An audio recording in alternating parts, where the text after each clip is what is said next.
We are here with our first season of The Space to Be Well. I'm Michelle Palafis. And I'm Valerie Putman. And we are going to be talking about all things design and wellness in our first season, but we're going to go a little bit deeper this season. We had our first intro episode, and I do recommend that you, if you haven't listened to it, that you go back and listen to it, because we really talked in broader terms about wellness design, which is sort of the key to this, the whole podcast that we're doing, and excited to share with everybody. But it's important to go back and listen to that.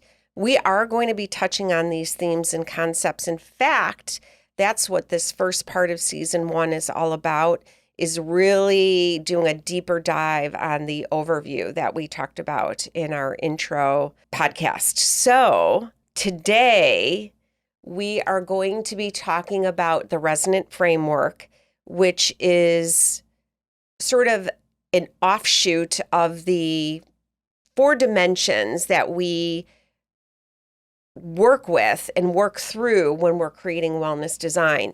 And one of the most important things that I want to focus on here is the fact that wellness design is a philosophy. It's not a style. And most people, when they think about wellness design, and I want to really make this point, it's so important. When most people think about wellness design, they think about a style, such as a spa or a spa-like environment. But that's not necessarily true, not for us anyway. No. It's not for us, because we understand that wellness design is a means to an end. It's how we achieve true well-being in the environments that we live and work in. And it's something that we want to be careful attention to. And I don't think people are talking about this. And it's something that is really important and really is the key theme behind The Space to Be Well, is this idea of wellness design as a philosophy. And we're going to share our philosophies as we go through season after season here. But we understand that we approach design through our resonant framework to achieve well-being in our built environments. Absolutely. I think I couldn't have said it better myself, Michelle. The idea of kind of really digging in here to find out how we really achieve wellness through design is really, it's a complex process, but in some ways, I think the way that we have outlined this through the resonant framework, it really allows people to kind of come along this journey with us and really understand each facet of that, and how easy it can be if you just kind of stay true to yourself and know what you want to accomplish. And at the end of the day, you're really left with a space that is going to be just a completely well space for you. So exactly, it's all about aligning with your identity, your lifestyle. It's about aligning with your purpose and your passion.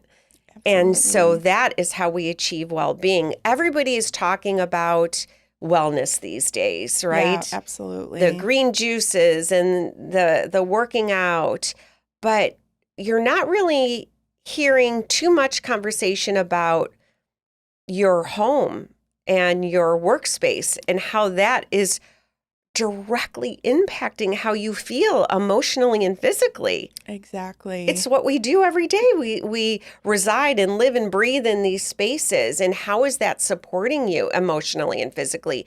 And that's what wellness design is all about.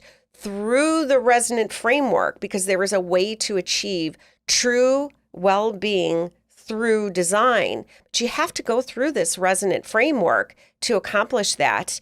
And true wellness can be achieved. Yes, Michelle, I think that's such an interesting, point you're making about really all these little details that all add up to something that sometimes we just don't even think about. And I think that I want to touch on as well is that's the power that we have with design. That's the power we have with design.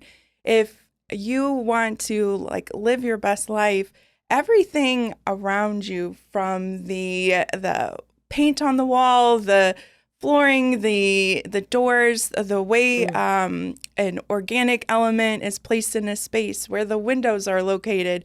This is not just willy-nilly, right? This is design is impactful in that way, that all of these things really add up to be something just greater. And I think as a whole society, sometimes I feel like we're so busy in the day to day that we don't stop to take a breath, and we don't stop to really realize, like, wait a second, this environment really is affecting me. These are challenges that I have, and I can fix them. I can live a better life, and this can support me.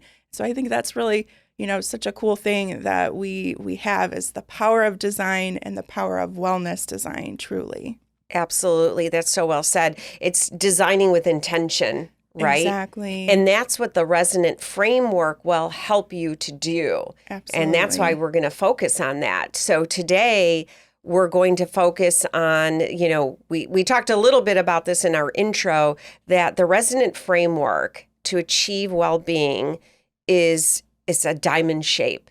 Yeah. And there are 4 dimensions. And today we're going to be starting with the first dimension, which is identity. Love it. And that's Yeah. the whole idea about this theory, is that when space resonates your or reflects or connects your true self, then wellness is achieved. Mm.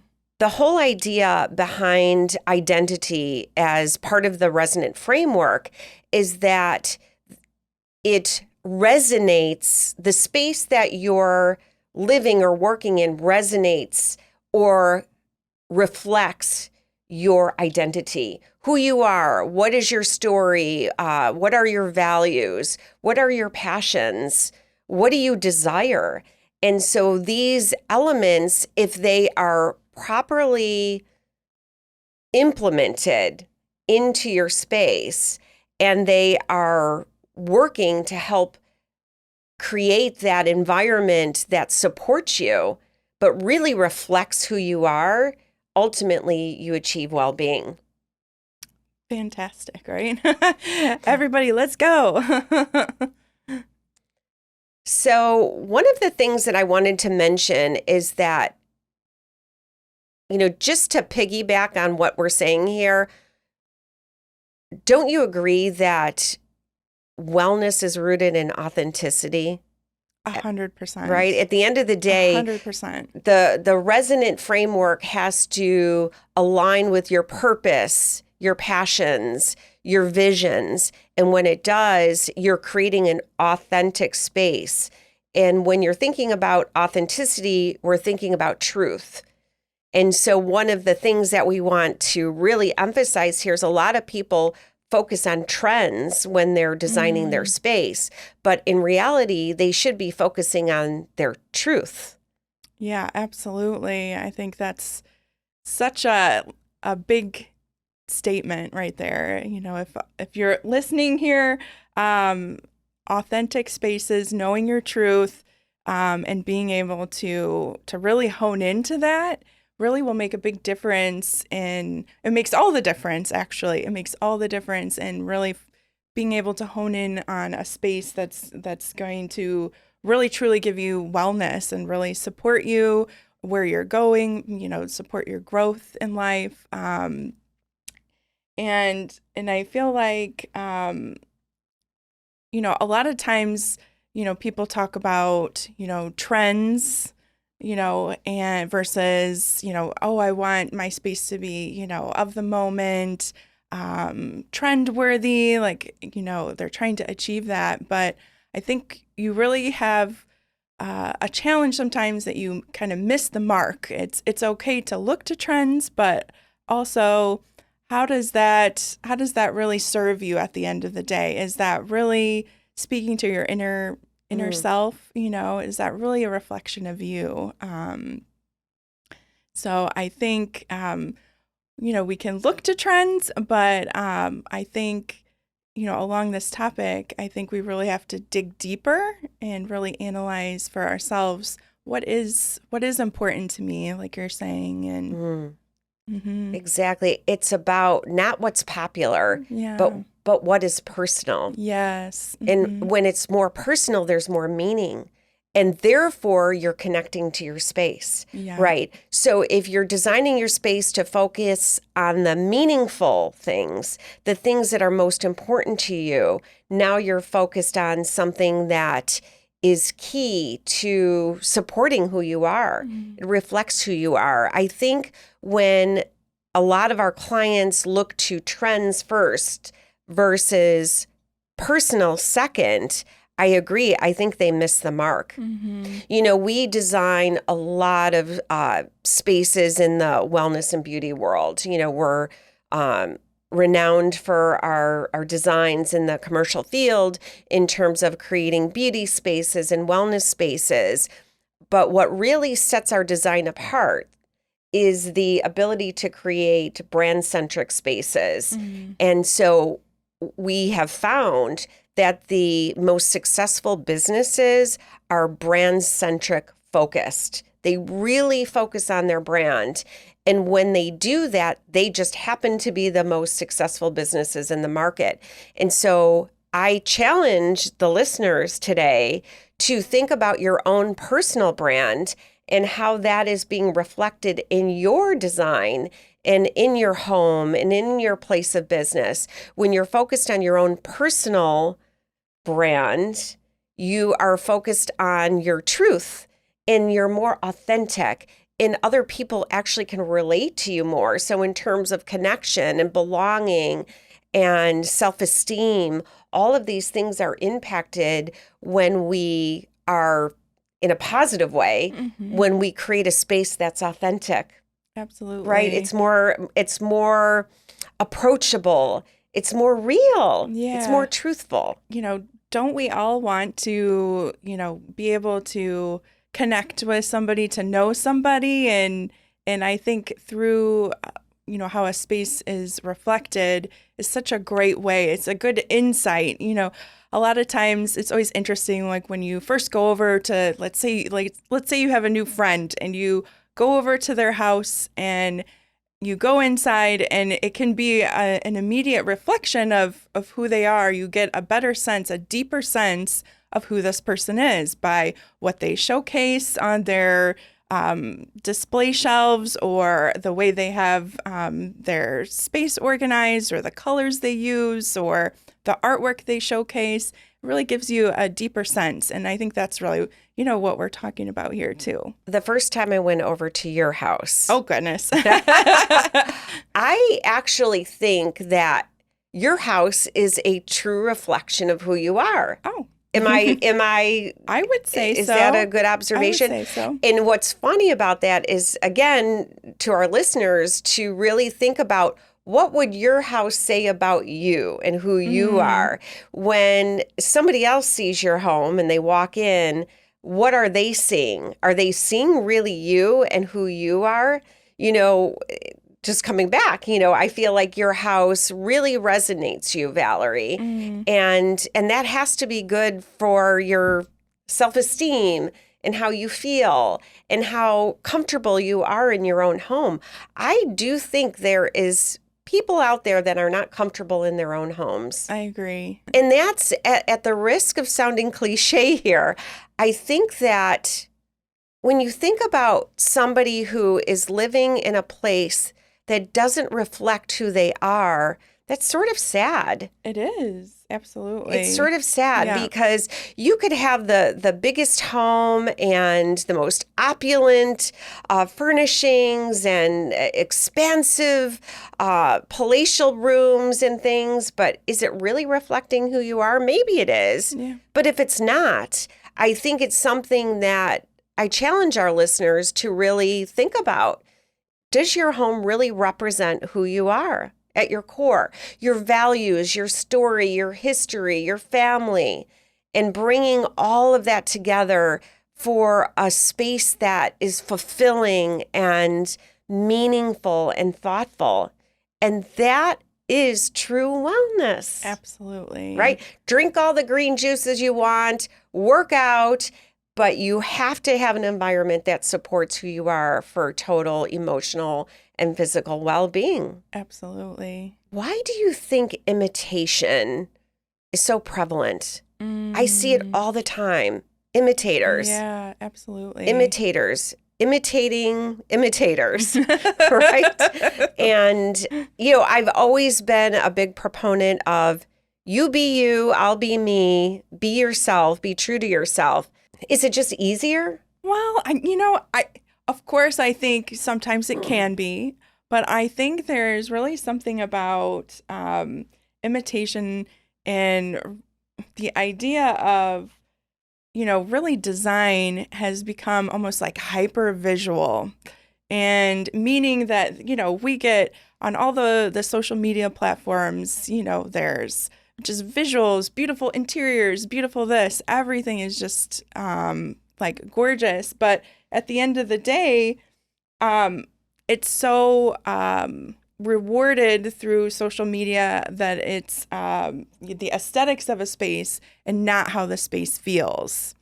And I think when you're bombarded with that, it's like you're overstimulated, and yet there's nobody talking about how to guide them to find what they're really looking for, and so then you're left on your own devices. And so I think that it is easy, right? It is easy. It is to copy. easy. It's easy to hand somebody a picture and say, create this. This is what I Right. want.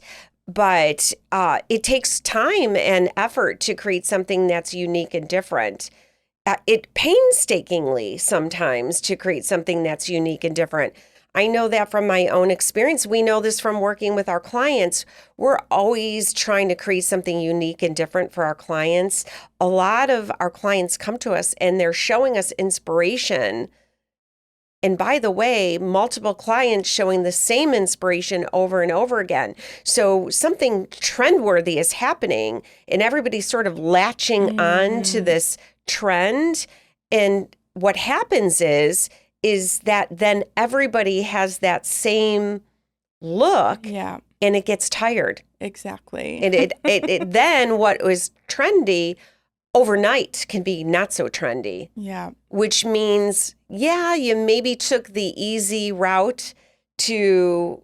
You might have something that looks great. Yeah, right? you might have something that looks great, but then everybody has the same thing. Exactly. And then suddenly it becomes tired and outdated. Yeah. So to create lasting, timeless spaces, it's about creating something that's unique and different, that's brand worthy, whether it's self, business, home, whatever it is. You've got to put the time and effort into it. And we're going to talk about how to do that, what questions to ask. That sort of thing, I think, is what will help maybe guide this. And that's the whole point of this podcast.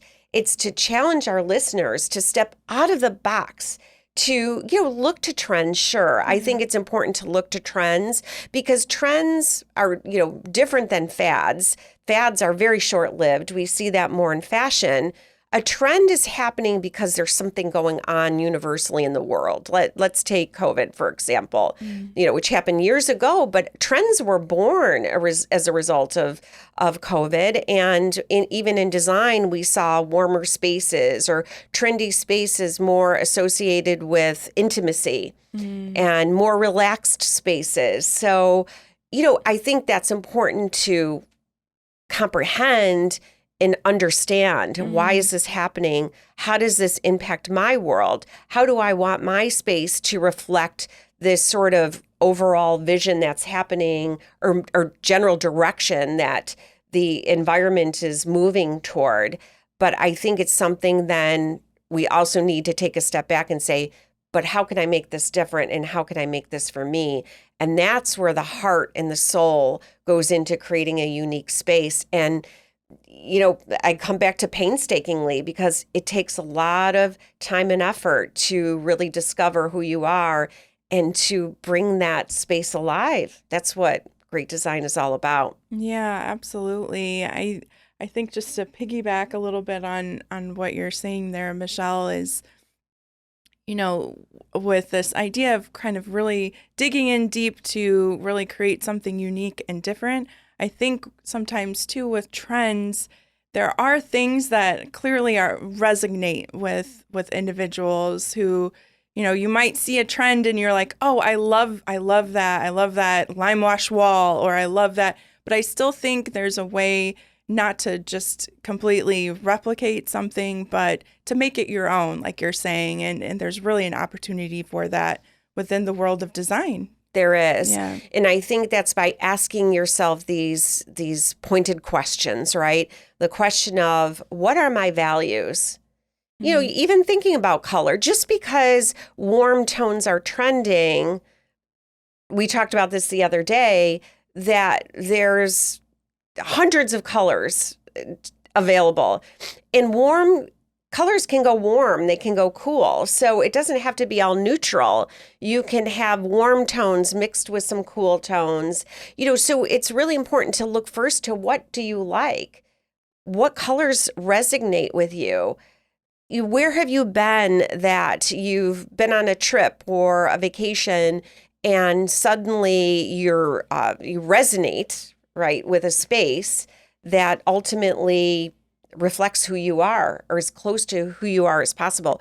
That's where you really need to be looking for your ideas. It's okay to look to Pinterest and social media, but at the same time, looking to those places that you've been to that you most closely resonated with who you are. And that's one way to tap into it. But understanding your story, understanding your values, communicating those, communicating what resonates with you. And that's how you start to really uncover how you want the space to look and feel ultimately. Yeah, absolutely. I love to say, focus on your feelings and not the furniture. Find ways to really tap into that deeper, meaning behind, things that make you happy, things that bring you joy. Whether that's, like you're saying, the colors or materials or textures. These are all things that at the end of the day, when they come full circle together, really are going to reflect who you are and create that well space. And that's what we're talking about. We're talking about the first dimension of the resonant framework.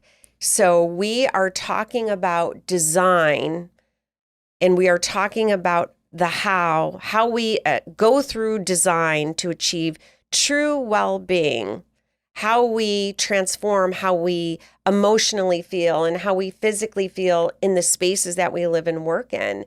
And so all of these ideas are very relevant, but this one especially, when it comes to identity, is key to really tapping into a space that mirrors who you are. Quite frankly, without it, if you have all the other parts and pieces to a great wellness design, but it still doesn't reflect who you are and yourself, again, you've missed the boat. Sorry. Yeah. Well, that's what the resonant framework is about. And that's why we're taking one episode for each dimension, because they all have to work together. Absolutely. So we're talking about the first dimension, which is identity. Next episode, we're going to talk about the second dimension, and we're going to focus on these dimensions. At the end of the day, they all have to come together to create true wellness. So you can't leave a part out. No. And you cannot leave out identity. You cannot leave yourself out of the equation. Yeah. You cannot leave yourself behind. You can't just decide on having a space that doesn't reflect who you are. And by the way, stop striving. Think about what you have right now. And I challenge you, maybe you want that bigger home, but you're living every day striving for something you don't have, when at the end of the day, you've got a space that can support you in helping you achieve that happiness or the joy that maybe you're craving, that you think is going to come by getting the next big thing. Right. Yeah. That's it. It's being present. Yes. Yeah, absolutely. It's like, we're not fooling anybody. We are who we are today. We are where we are today. we absolutely need to be preparing and planning, because it's okay to design a space with where you want to be. Yeah, absolutely. That's the difference. So, you can elevate your space, even if it's a smaller space, in light of the idea that you want to be somewhere else. But it's embracing where you are on the journey to getting to where you are. Here's a question for you, Valerie. Does your older self know yourself better than your younger self? That's a trick question. Yeah, I know. I don't know. was Is like, there Does your older self know you better? Does your older self know yourself better than your younger self did? Of course, 100%. 100%. I think back to, 10, 15 years ago, and you're still figuring things out. Your tastes change, your tastes evolve, what you value maybe changes, what you put as a priority changes. And so I think it's definitely, as you continue to grow as a person, you can expect to have that same growth in terms of, design and your, what you want to reflect in life. Don't you agree? Oh, 100%. My older self definitely knows myself better than my younger self did. But then here's a good question. Should you be investing big time in your younger self? Meaning, if you're just trying to figure out where you're at in life, knowing that as you get older, you're going to find your true self. You're going to know yourself better. And how much do you want to invest in your space? Maybe that's a journey of just, growing and aging and your style changing. I know when I first moved out on my own, in my younger self, I had a black lacquer bedroom set. Stop.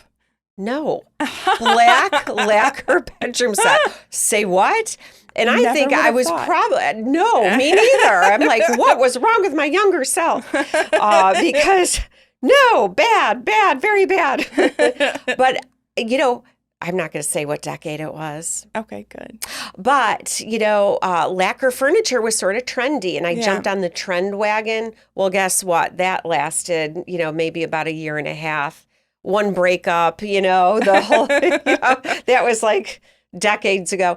But then, I had my next place, and you're not going to believe where my style went, Valerie. Tell me. Like Victorian. What? Like a Queen Anne chair. That was like my prized possession was a Queen Anne chair. Mind you, nothing wrong with a Queen Anne chair, but who I am today, Lord knows, I don't know. Maybe I'll have a Queen Anne chair 20 years from now. You know what? I don't know. I do have to say, there is something interesting about that, though, Michelle. What? Because just knowing you and the things that resonate with you and like who you are and those sorts of things, there is a timeless quality of that you for sure adapt and like a little bit of classic with modern. So like, I think you were building who you were, Michelle. I was building who I was. And that Queen Anne chair stayed with me for quite a while. It had a beautiful tapestry. I actually had it custom made. I was quite young. Yeah. And I had this custom chair with this tapestry fabric. Not unlike the new Valentino handbag that I just bought that is trending with tapestry now. I love it. In fact, they could be very similar. Maybe I'll bring back the Queen Anne chair. See, that's what I'm talking about. But I think that's something that is really an interesting thought to be thinking about. As you get older, you start to know yourself better. And I think as you get older, you should be making better decisions, right? It's sort of expected. Yeah. That's true. The design that I have today has stayed with me for quite some time now. And I know that I resonate with my space. I resonate with my home 100%. And I don't see anywhere in my near future that I would change that, only to continue to embellish that. And for those listeners who don't know me, I am very, my style is very modern luxury, I would say. Very sophisticated, very refined. So I don't think the Queen Anne chair would fit in the space, but we'll see. Fair enough. What is your style? Oh my gosh.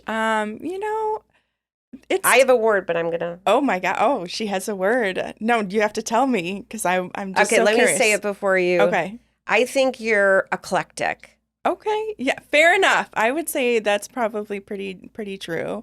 I do like to pull in, definitely different things throughout my life that I think really kind of culminate and work together harmoniously, but still maybe a little bit quirky sometimes or a little unexpected. But I think they always, anything that I have in my house that always still comes back to me as something that I have a memory attached to, that was something really special to me, or that is very like grounding. It's just definitely very grounding, I would say. Like even the colors that I have in my house, they make me happy, and it always just feels like me. And I've been able, because of that, because it's like, wow, I keep going back to this color. It's allowed me to just, this is me. This is who I am. And, I'm good with that. And it has been a lasting effect for me that I've had the same paint colors for forever is what it seems like. And I have no want or need to change that because it just works, And that is what great design is all about. You just said it. You feel happy, and the same thing with my house that, I spent years and years designing. I feel happy in my place and I resonate with it. It reflects who I am with 100%. And that is the power of design. And so are you happy in your home?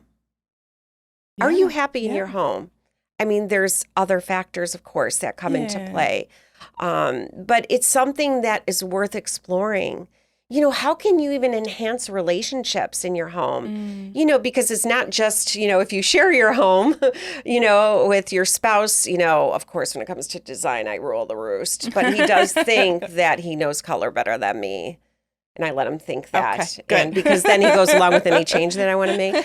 So that's something that you really need to consider too, because if you're sharing a home, it's not just about you. You're you, I'm me, my husband is him, right? So we have to create an environment that both parties and the family can, or extended family or a partner, and how we share that home together. And how the space not only looks and feels, but that it's a reflection of maybe not just yourself, but your marriage, right?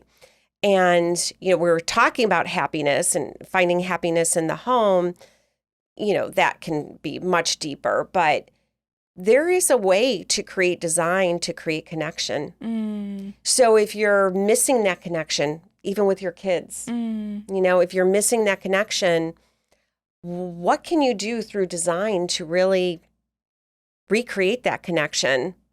And that's why it's so important to be looking at identity as it relates to your home and in your business, because success at home, success in business, and where you live and breathe and with who you're sharing life with, is all impacted by the surroundings and the environment. Absolutely. The built environment is key. Yes. Ooh, I've got a big one. I've got a big one. Are there any particular design elements that are more universal? Meaning, regardless of lifestyle or culture, are there design elements that everybody can relate to generally? Yeah, absolutely. I think, right off the top of my head, I feel like, it would be things like biophilia, bringing in the nature, having access to nature in your surroundings. Like everybody can relate to that. And as a human, we all want connection with nature. daylight, color even. There's so many different ways that color can be utilized in no matter what culture, what style, what, background. It's, I think, finding color that represents who you are really can be universal. Absolutely. Balance, proportion, repetition, contrast, these key design elements. This is what true design, what makes something, artistic and beautiful, right? But I do think there's something to you're exactly right. I absolutely agree. Our connection with nature, biophilic design is key. We're talking about wellness design, right? And so when people talk about well-built environments, they talk a lot about natural light, a lot about biophilia, because it is universal and because anybody can relate to it, right? But at the end of the day, to achieve true wellness design, you need to go through the resonant framework. It's not just about nature. Exactly. It's about nature and identity and behavior and relational and artistry. And those are some of the topics we're going to talk about as we move on to our future episodes. I love it. Wow. How exciting. This was great, wasn't it? Fun. Yes. Let's do it again. So we enjoyed this. We enjoyed talking about the first dimension of the resonant framework, our first episode in the Space to Be Well. This season, we're focused on wellness design as a philosophy, not as a style or trend. And so I ask our listeners, drop us a line. Let us know what you want to hear about. Ask us any questions. And we're really excited to be going on this journey with you.